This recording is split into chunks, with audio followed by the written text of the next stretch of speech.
Okay, today we are going towards mainly combination of rational and irrational numbers. If I want to show in the form of set according to class 9 syllabus over there, तो मैं यहाँ पे कहना चाहूँगा कि अगर हम किसी भी फ्रैक्शन को p बाई क्यू फॉर्म में लिख सकें और हमारे पास जो p और q हैं वो इंटीजर्स के साथ बिलोंग करें। Integers means 0 plus minus 1 plus minus 2 up to so on. हम इंटीजर्स को अगर ले लेते हैं और उनको हम फ्रैक्शंस में लिख सकते हैं और उनके हिसाब से वो रैशनल होंगे या इर्रेशनल होंगे, उसके लिए हमें यहाँ पे एक मेन सिनेरियो देखना पड़ेगा कि हमारे पास अगर तो वो टर्मिनेटिंग है, means main real number is basically universal union of rational and irrational numbers over there should be taking into account. If I take this down over here, it's better. Okay. So this is the real number to be shown over there in this form. इस form में हम दिखाते हैं ये हमारे पास rational है, ये हमारे पास इर्रेशनल नंबर है। रैशनल नंबर और इर्रेशनल नंबर का अगर मैं इकट्ठा कर लेता हूँ, यूनियन कर देता हूँ, तो मुझे रियल नंबर्स मिलते हैं। इन रियल नंबर्स को हम गोइंग टू एग्जिस्ट कंडीशन में लेंगे। एक इसमें इमेजिनरी नंबर आता है जिसको मिला के हम कम्प्लेक्स नंबर कहते हैं, वो नेक्स्ट चैप्टर्स में इंशाल्लाह देखेंगे। अभी फिलहाल के लिए अगर हमारे पास इस फ्रैक्शन को हम सॉल्व आउट करें जो कि p बाई क्यू फॉर्म में ली गई है और q नॉट इक्वल टू 0 कहा गया है, जिसका मतलब है कि अगर मैं इक्वल टू 0 कर दूं something 5 divided by 0 like that, तो ये इन्फिनिटी के बराबर हो जाता है, जो इन रियल एग्जिस्ट नहीं करता है। तो इसके लिए बेटर है कि हम उसको कभी भी 0 के इक्वल ना लें। उसके बाद अगर आपके पास रैशनल नंबर्स को हम देखते हैं और उसकी बेस पे अगर हम लेते हैं टर्मिनेटिंग डेसिमल नंबर, अगर टर्मिनेटिंग डेसिमल नंबर की मैं एग्जांपल यहाँ से कोड करूँ, जैसे 1/4 उसने दी तो 0.25 आंसर आया, 8/25 तो 0.32, उसके बाद 3/8 लिया तो 0.375, 4/5 लिया तो 0.8। ये सब के सब वो हैं जिनके आंसर्स खत्म हो रहे हैं, टर्मिनेट हो रहे हैं। तो ऐसे नंबर्स को रैशनल नंबर कहा जाता है और टर्मिनेटिंग नंबर कहा जाता है, और इनको रैशनल रियल नंबर के पार्ट रैशनल नंबर में ऐड किया जाएगा।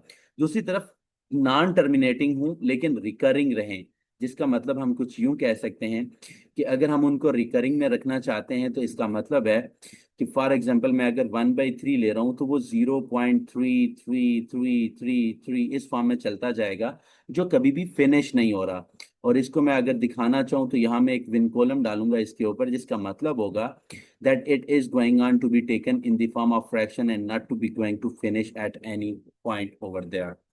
So it is easy to consider overall, and that if both conditions are not going to be taken into account, like if you take the square root of prime numbers, under root 5, under root 3, under root 7, then you say these are not terminating and not repeating over there, then these will be irrational, will be added in q dash over there, will be taking into account. If I go to the next page over there, then I will say here that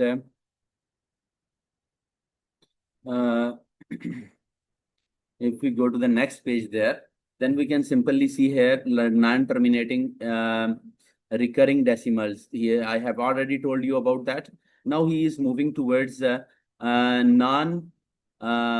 recurring non-terminating over there. Like he has taken like in the form of here, if I say 22/7 is being taken and the pattern 147 repeats indefinitely, means there is not any definite pattern over there, means this is a very big one, and we take this one as the number, like he is taking as pi over there, he is taking exponential e, which is mostly used in a common logarithm over there, logarithm. If you observe, अगर आप अपने calculator के अंदर logarithm L N के लिहाज से लें, पहले तो हम एल ओ जी लॉग हम नेक्स्ट चैप्टर में इंशाल्लाह देखेंगे। ये जो एल एन होता है ये बेसिकली अगर हम इस लॉग का बेस 10 है, इसकी बजाय अगर मैं यहाँ पे लॉग टू द बेस ई ले लूँ 10 के बजाय, तो ये है मेरे पास नेचुरल लॉगरिथम, कॉमन लॉगरिथम, ये मेरे पास कॉमन लॉगरिथम में आता है और ये मेरे पास नेचुरल लॉगरिथम में आता है। तो ये जो दो चीजें हैं, ये भी ई जो है ये एक कांस्टेंट है जिसकी वैल्यू 2.718, तो ये भी रिपीट नहीं होती है, तो इसको भी हम इर्रेशनल नंबर में रिप्रेजेंट करते हैं। बाकी किसी भी प्राइम नंबर का जिसके पास सिर्फ और सिर्फ वो रूट्स मौजूद हों जिन्हें हम under root 2, under root 3 prime numbers जिन्हें हम कहते हैं, जो सिर्फ अपने आप पे डिवाइड होते हैं और किसी भी कोई मजीद वो फैक्टर नहीं रखते हैं, तो उस केस में हम उनको इर्रेशनल नंबर्स में कंसिडर करते हैं। अब अगर इन नंबर्स की कुछ एग्जांपल्स हम देख लें जो कि हमारे पास लेटर ऑन एक्सरसाइज के अकॉर्डिंग हमें देखने को मिलेंगी। Identify the following numbers as irrational or rational over there. अगर मैं पहले पार्ट को देखूं 0.35, तो ये यहाँ पे टर्मिनेट हो चुका है, ये यहाँ पे फिनिश हो चुका है, तो मैं इसको रैशनल कहूंगा। Terminating decimal therefore rational. 0.44 and he is dating with dot dot, it means it is recurring, so it is also rational number. 3.555 with the vinculum he is showing over there, ये भी आपके पास rational में जाएगा। 3.36788452, सो ना तो ये खत्म हो रहा है और ना ही ये रिपीट हो रहा है, तो ये यहाँ पे इर्रेशनल काउंट किया जाएगा। 1.7099759475 मीन्स ये भी इर्रेशनल ही कंसिडर किया जाएगा। इससे नेक्स्ट अगर हम देखते हैं ओवरऑल, तो हमें इसमें क्या मिलता है जी, यहाँ पे हम representation of rational numbers on the number line over there. Rational and irrational number को किस तरह से आप रिप्रेजेंट कर सकते हैं, तो इसको रिप्रेजेंट करने के लिए ओवरऑल नंबर लाइन का क्राइटेरिया वही है, हम उसी तरह से स्ट्रेट लाइन यहाँ पे ड्रा करते हैं। लाइक ये अगर आपने एक स्ट्रेट लाइन ड्रा कर ली है, करने के बाद आप यहाँ पे एक 0, 1, 2, 3, 4, 5, not to take like this 4, 5, it is will be on the left side, it will be -1, -2 should be there, -1, -2, -3 like that, इस तरह से ये आ जाएगा।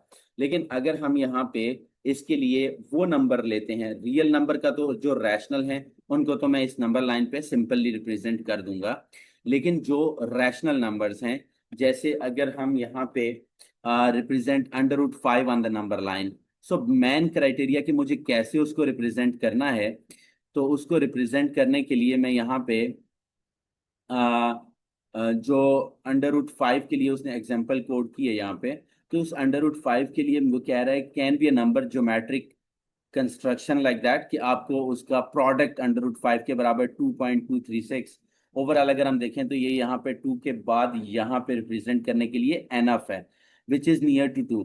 Draw the line of 1 unit and then take उसका आप पाइथागोरस थ्योरम अगर उसका आप बिल्डअप करना चाहें, तो आप उसके लिहाज से अगर आप ले रहे हैं, तो अंडर रूट 5 को वो कह रहे हैं कि आप ये अगर आपका आपका एक राइट एंगल्ड ट्राइंगल इस तरह से अगर आप ड्रॉ करते हैं और 5 आपका रिजल्ट है, तो अगर आप 1 का स्क्वायर इधर ले लें और 2 का स्क्वायर इधर ले लें, यानी 0 से 2 तक आ जाएं और ऊपर उसके पास 1 आप मीन्स, अगर मैं यहाँ पे कलर चेंज कर सकूं, 0 से 2 तक आप हॉरिजॉन्टल इस तरह से आ जाएं, फिर उसके बाद आप 1 इस तरह से अपवर्ड चले जाएं, तो ये जो आपके पास लेंथ आएगी ये आपका अंडर रूट 5 शो ऑफ होगा, जिसको अगर आप एक कंपास की मदद से एक शो करना चाहें, तो कुछ इस तरह से ये रिप्रेजेंट हो जाएगा 2.23 करके। तो ओवरऑल इसके रिलेटेड जो main concept behind it that है, वो ये है कि आप जिस भी नंबर को लेना चाह रहे हैं उसको उसके स्क्वायर रूट के अंदर कोशिश करें कि वो पाइथागोरस थ्योरम को सेटिस्फाई करे, like 2 square plus 1 square under root, और इसको आप अंडर रूट 5 के इक्वल लेके फिर आप नंबर लाइन के ऊपर शो कर दें। बाकी जो रैशनल नंबर्स हैं या फ्रैक्शंस हैं वो एग्जैक्टली उस नंबर के ऊपर रिप्रेजेंट होते हैं। जैसे मैं यहाँ पे अगर आप शो कर सकूं -1, I can show like 3 over there, 3/1, I can say 3 किस तरह से आ सकता है 9/3, तो इसको सिंप्लीफाई करूं तो मेरे पास ये 3 आ सकता है जो इस सिंपल पे शो हो सकता है। अगर मैं 1/4 को दिखाना चाहता हूं तो मुझे पता है कि ये वो 0.25 आएगा जो कि यहाँ पे शो किया जा सकता है। तो इस तरह से नंबर लाइन के ऊपर हम उन चीज़ों को शो कर सकते हैं। उसके बाद जो अगला सेक्शन आता है उस सेक्शन के अकॉर्डिंग हम ये कहते हैं कि हमें कैसे एक नंबर को जो रिकरिंग फॉर्म में दिया गया है, हमें उसको फ्रैक्शनल फॉर्म में कैसे लिखना है। Express the following recurring decimals as the rational number of p by q. तो उसके लिए मेन क्राइटेरिया मैं आपको समझा देता हूँ यहाँ पे। 0.5 बार अगर लिखा हुआ है, इसको आप सपोज कर लें एक्स के बराबर। उसके बाद आप इस नंबर को थोड़ा सा एक्सपेंड करके लिखें, जैसे 0.5555 and 5 and dot dot dot, means you have expanded this number little bit. After that आप क्या करें, आप दोनों साइडों पे 10 से मल्टीप्लाई कर लें, तो ये बन जाएगा 10x इज इक्वल टू 5.5555। अगर आप यहाँ पे नोट डाउन करें कि मैं इस चीज को अगर मैं सेपरेट करके लिख लूं, 5 प्लस 0.5555 डॉट डॉट डॉट, तो अगर ये इन्फिनिटी तक जा रहा है, तो अगर आप एक समुंदर में से एक कतरा निकाल लेते हैं तो समुंदर को कोई फर्क नहीं पड़ता है। तो ओवरऑल ये जो नंबर है, ये मैं कहता हूं कि मेरे पास ये x के ही बराबर है।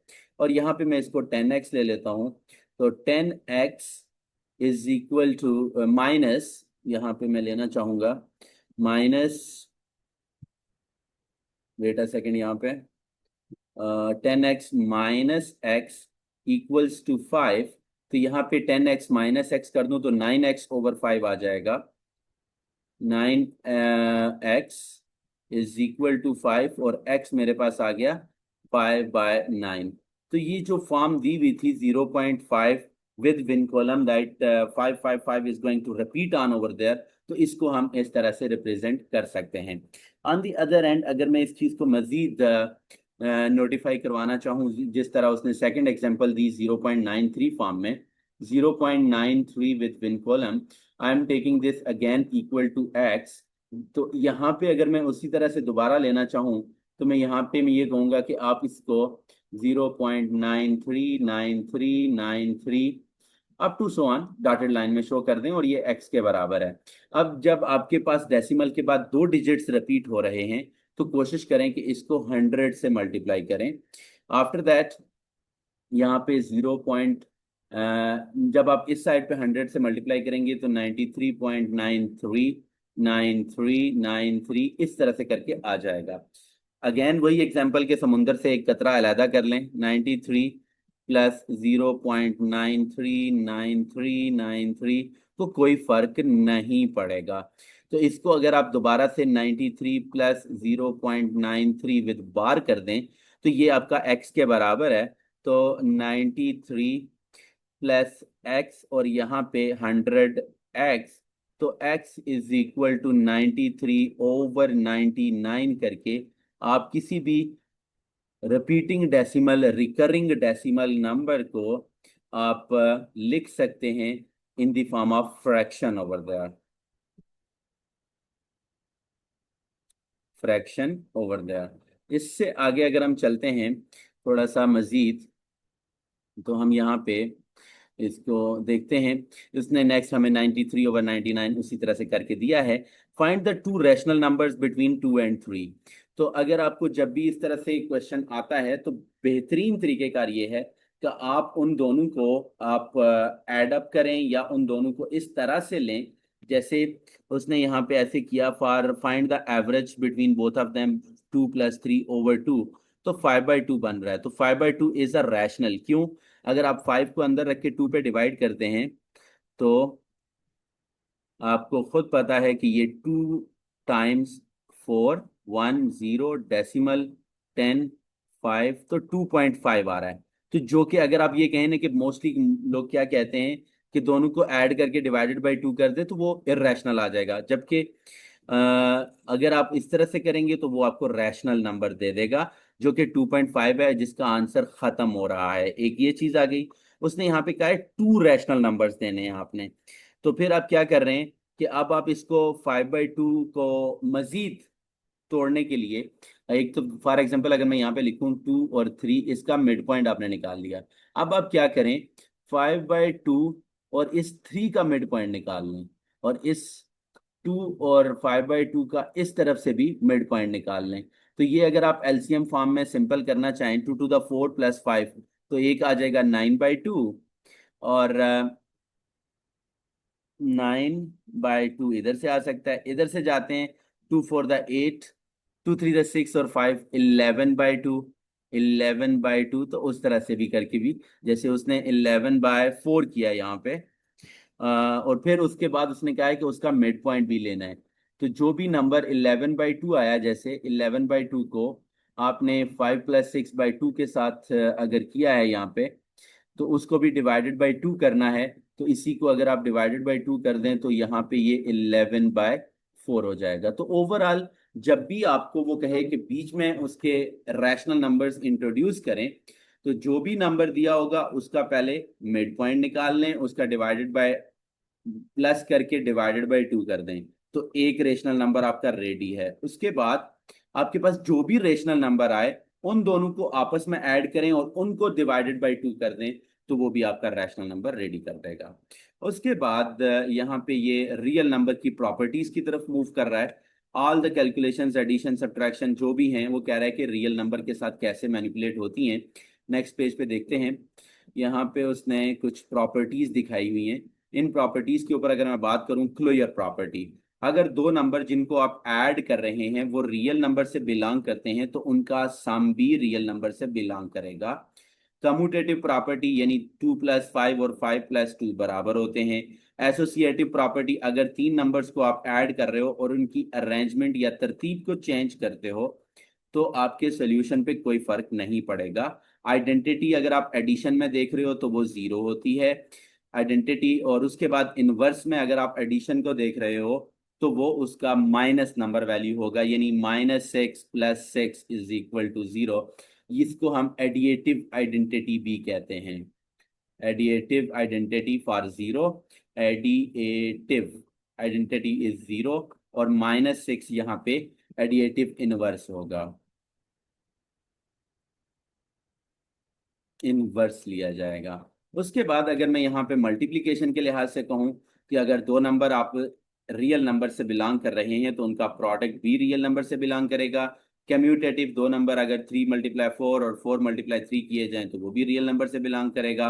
एसोसिएटिव, तीन नंबर्स को जिस मर्जी तरतीब से मल्टीप्लाई करो आंसर्स वही रहेंगे।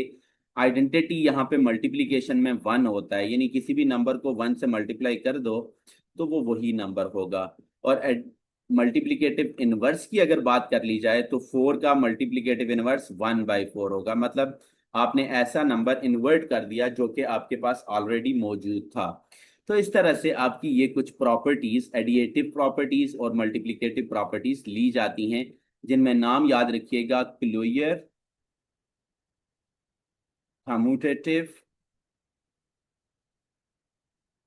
एसोसिएटिव, उसके बाद additive, identity and inverse, identity and inverse. उसके लिए आप फंक्शन कोई भी ले लें, आप एडिशन का ले लें, आप मल्टीप्लिकेशन का ले लें, ये आपके ऊपर डिपेंड करेगा, इसके ऊपर कोई बहस नहीं होगी।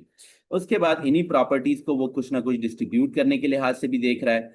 जैसे कहता है A × B + C is left distributive property of multiplication over addition, यानी मैं अगर ये कर दूं कि 2 × 3 + 5, तो इस प्रॉपर्टी को नाम कैसे दूंगा, इस प्रॉपर्टी को नाम इस तरह से दूंगा कि ये लेफ्ट साइड से मल्टीप्लाई हो रहा है, left distributive property of multiplication, distributive property of multiplication over addition, property of multiplication over addition over there. तो इस तरह से हमें उसका लेफ्ट डिस्ट्रीब्यूशन या राइट डिस्ट्रीब्यूशन भी अगर आ जाए, फिर ओवर सब्ट्रैक्शन आता है, फिर राइट डिस्ट्रीब्यूशन, लेफ्ट और राइट दोनों को वो यहाँ पे कंसिडर करवा रहा है। और आर यहाँ पे हमेशा जो भी 0 है वो भी रियल नंबर से बिलोंग करता है। 0 और 1 यहाँ पे उसने कहा है कि मल्टीप्लिकेटिव और एडिएटिव आइडेंटिटीज के तौर पे कंसिडर किए जाएंगे। आगे मजीद अगर हम बढ़ते हैं इसमें, तो हमें इसमें अब उन प्रॉपर्टीज को थोड़ा मजीद डिटेल में वो देखने की तरफ जा रहा है। यानी एक नंबर अपने आप के बराबर होता है, जैसे रिफ्लेक्सिव प्रॉपर्टी, रिफ्लेक्सिव प्रॉपर्टी क्या कहती है कि 5 बराबर होता है 5 के। इसको रिफ्लेक्स मींस आप ये कह लें कि इमेज होता है एक दूसरे का। उसके बाद सिमेट्रिक प्रॉपर्टी, सिमेट्रिक प्रॉपर्टी ये कहती है कि आपके पास सिमेट्रिक सिमेट्रिक प्रॉपर्टी ये कहती है कि आपके पास अगर मैं यहाँ पे एग्जांपल कोड करना चाहूँ तो मैं ये कहूँगा कि जैसे 1 kg शुगर है, तो 1 kg जो बॉट है वो आपके 1 kg शुगर के बराबर है। तो दोनों एक दूसरे के बराबर हैं ओवरऑल जब वो उसको मैयर कर रहा होता है।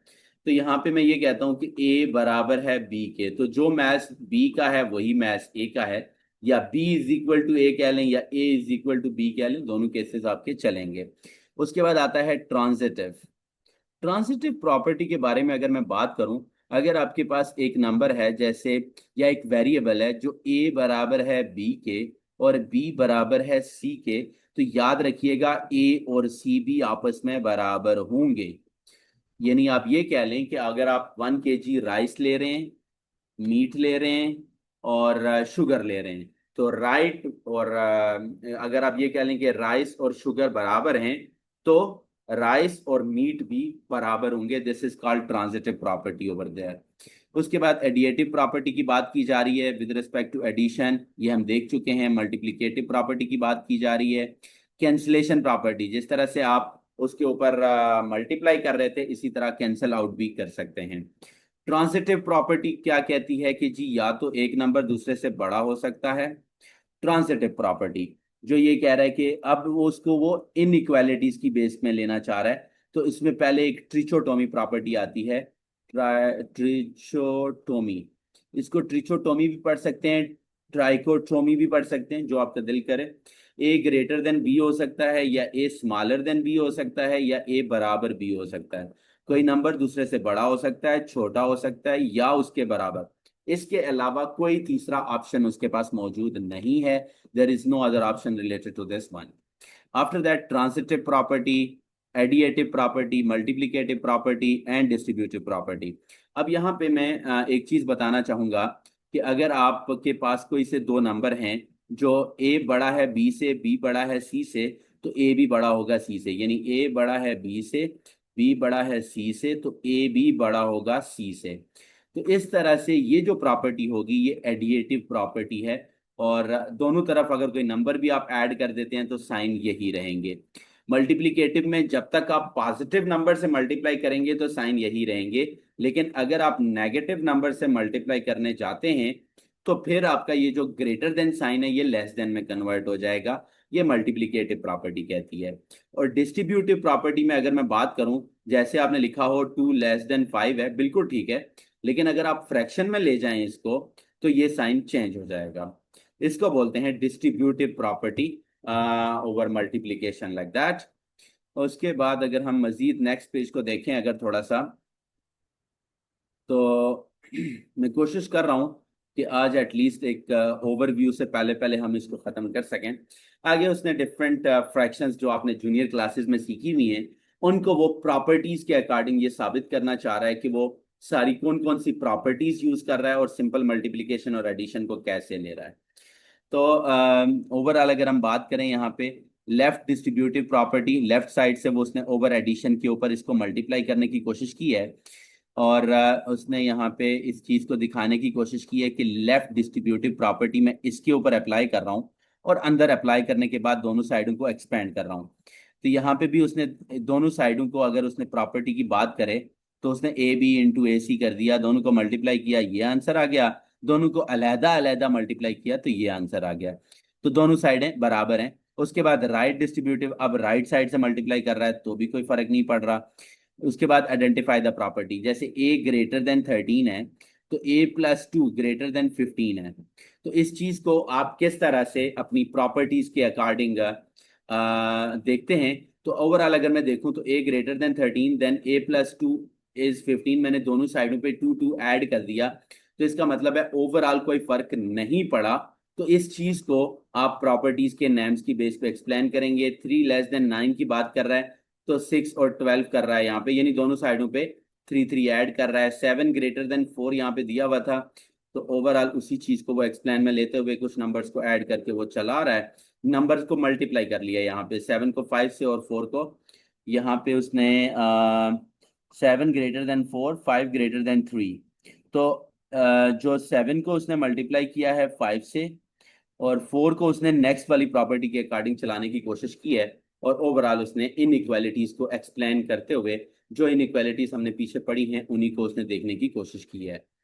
उसके बाद अगर मैं नेक्स्ट पेज पे जाता हूँ, तो यहाँ पे उन्हीं इन इक्वालिटीज के अकॉर्डिंग में अगर a ग्रेटर देन 13 दोनों साइडों पे उसने कहा मैंने 2 ऐड कर दिया, तो order property with respect to means it is to add with respect to addition over there on both sides over there. Order property with respect to addition, he is saying then this was done. Order property of multiplication is added over there. तो ये हमारा इस exercise से पहले का complete introduction था, जिसको हम एक्सरसाइज इंशाल्लाह हम नेक्स्ट वीडियो में आपके साथ शेयर करेंगे। और मैं कोशिश करूंगा कि इस एक्सरसाइज को जितना सिंपल और इजी वे में रह सके और आपको अच्छे से अंडरस्टैंडिंग हो सके, हम उस चीज़ को इम्प्लीमेंट करने की कोशिश करें। और आपसे रिक्वेस्ट है, kindly subscribe my channel and comment and like on the video if you like that, and share करें अपने फ्रेंड्स के साथ ताकि वो भी इजीली इसी तरह जो एक चेंज सिलेबस है जिसमें वो डिफ़िकल्टी फील कर रहे हैं वो इजी और चिलिंग माहौल में सीख सकें। Thank you so much for today.